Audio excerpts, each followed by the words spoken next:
All right, so it's the next day. I had completed the things I wanted to do yesterday, like the caulking uh, in those little crevices by the wheel wells, and I did spray some spray foam in here. I It didn't seem like it did much. I was just spray. It was just dumping in there. It's a big crevice back there. So I sprayed it probably about half the can, and then I stopped. Today I'll probably finish off the can, but I don't know. I think if I were to really fill it up, I'd probably need about 3 cans to fill that whole big wall there, just the bottom half there.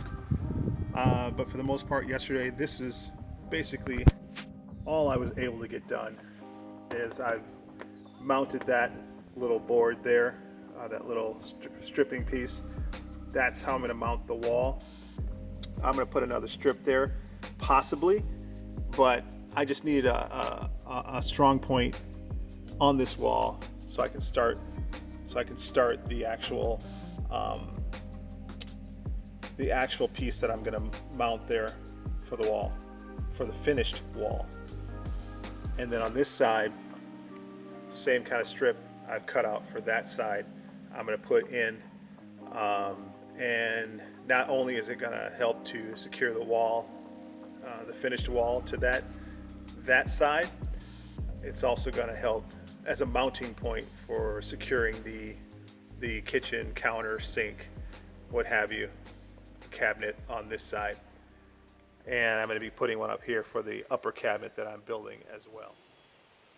So that is the progress I made yesterday, and I've kind of hit a point where it's even more slow going because I had some plans written out in terms of how I want to do things, but those plans kind of change as I start getting into the nitty gritty of this build. So now it's just figuring out, where I want my furring strips, and then I think after that it's going to be moving to the point of making those patterns from cardboard, or I have some construction paper that I would use as well. But I saved some cardboard from some of the packages that I've received from Amazon, and I'm going to use that. I think that's probably going to be the best way to scribe out my walls.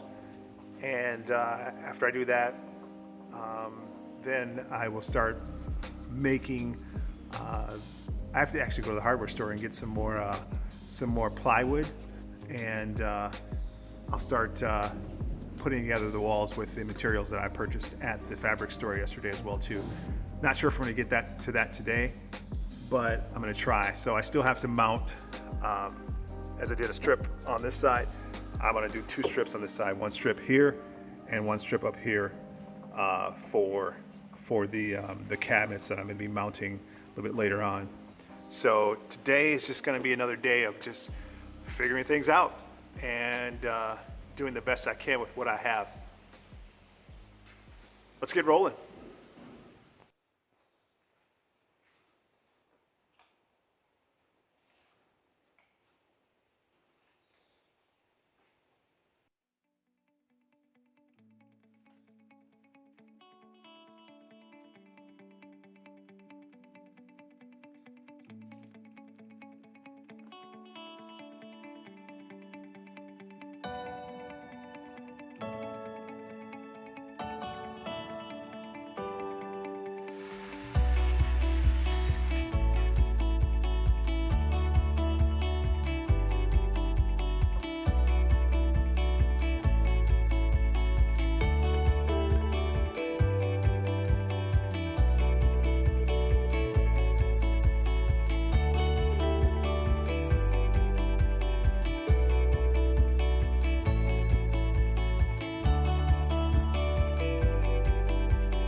what I've discovered is, although this drill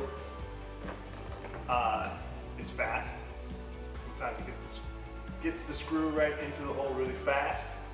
However, it lacks power. As I've stated in previous videos, this is only a 12 volt.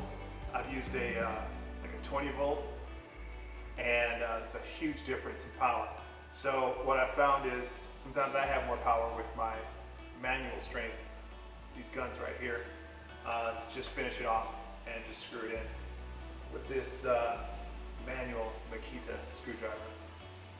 Yeah, so sometimes they go in fine with this. I mean, this first one I screwed in on this mount here went in fine with no problems. But sometimes I hit something, some resistance, and I have to help it along with the regular screwdriver.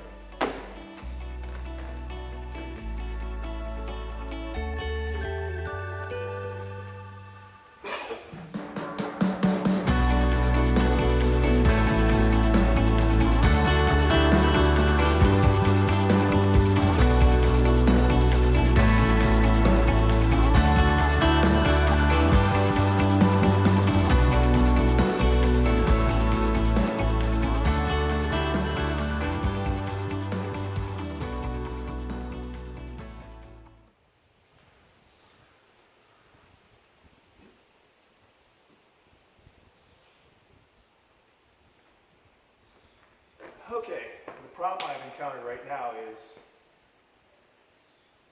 I'm not ready to mount the cabinets yet, or even I haven't even built them. But the problem is, where am I going to put this mounting piece? Because sure, there's going to be ceiling that goes in above the cabinets, and yeah, I had an idea of how I wanted to. I know I wanted to put some strips pretty much around the perimeter to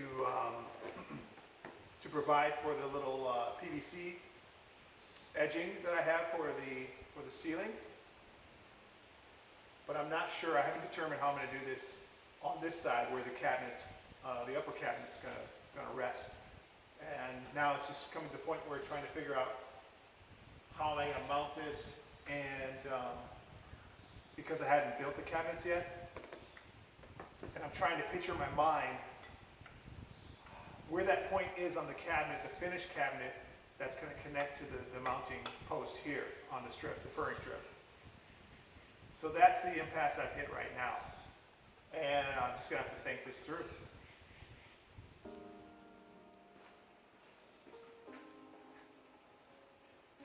Okay, I initially designed, or wanted to design that upper cabinet to be 24 inches wide. And as I look at it, the reason I did that initially is that I want it to the right of the cabinet. I wanted a space for, say, maybe outlets or in a mounting point for a monitor, basically. And now that I think it through and I've seen it not on paper, that's not going to work. So I'm going to extend the upper cabinet out 2 more inches to 26 inches as opposed to 24, which I had initially designed with other things in mind. So just going to extend the cabinet another 2 inches out, and we'll see how that goes. So I'm just going to cut this furring strip, and I think I'm going to have this go the full 26 inches in length, and this will be my mounting point for the cabinet once the cabinet is finished. This will also give me an idea how the cabinet's going to look, or how the width is going to look on the wall. It'll give me some idea, at least, in terms of length and width.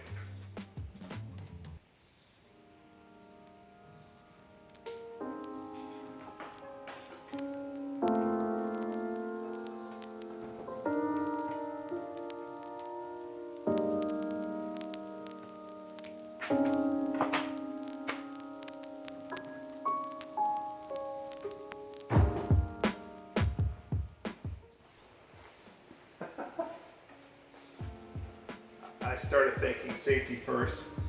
I put these in the glove compartment yesterday, and apparently it was in the upper part, so when I went to shut it, it basically mangled my safety glasses. But have no fear, I've got some cheaters, reed glasses that I'll use, and we can continue the safety that we had intended.